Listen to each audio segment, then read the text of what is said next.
मित्रांनो, काल पाकिस्तान आणि न्यूझीलंड मध्ये मॅच खेळली जाणार होती, परंतु पावसामुळे व्यत्यय आल्यामुळे मॅच अक्षरशः रद्द झाली आणि एक पॉइंट त्यांना मिळाला. पाकिस्तानला 1 पॉइंट आणि न्यूझीलंडला 1 पॉइंट. हा सामना कोलंबो मध्ये प्रेमदासा या स्टेडियमवर खेळला जाणार होता, परंतु संध्याकाळपासूनच जबरदस्त पावसाला सुरुवात झाली, म्हणजे त्यापूर्वीच झाली होती आणि संपूर्ण ग्राउंड हे ओलं झालं आणि जास्त पावसामुळे अक्षरशः या मॅचला रद्द करण्यात आलं आणि न्यूझीलंड आणि पाकिस्तानला 1-1 पॉइंट डिक्लेअर करण्यात आला. पण आज भारत आणि साऊथ आफ्रिकामध्ये मॅच होणार आहे सुपर 8ची. मग आज देखील पावसाचा काही अनुमान आहे का, याच्याबद्दल थोडक्यात चर्चा करणार आहोत.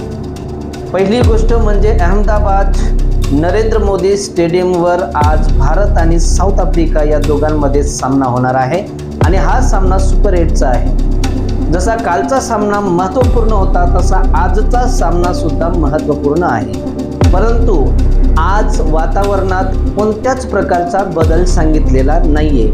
म्हणजे आजचं वातावरण बिलकुल कोरडं राहणार आहे आणि कारण आहे भारतात मॅच आहे म्हणून मॅच ही पूर्ण होणार आहे.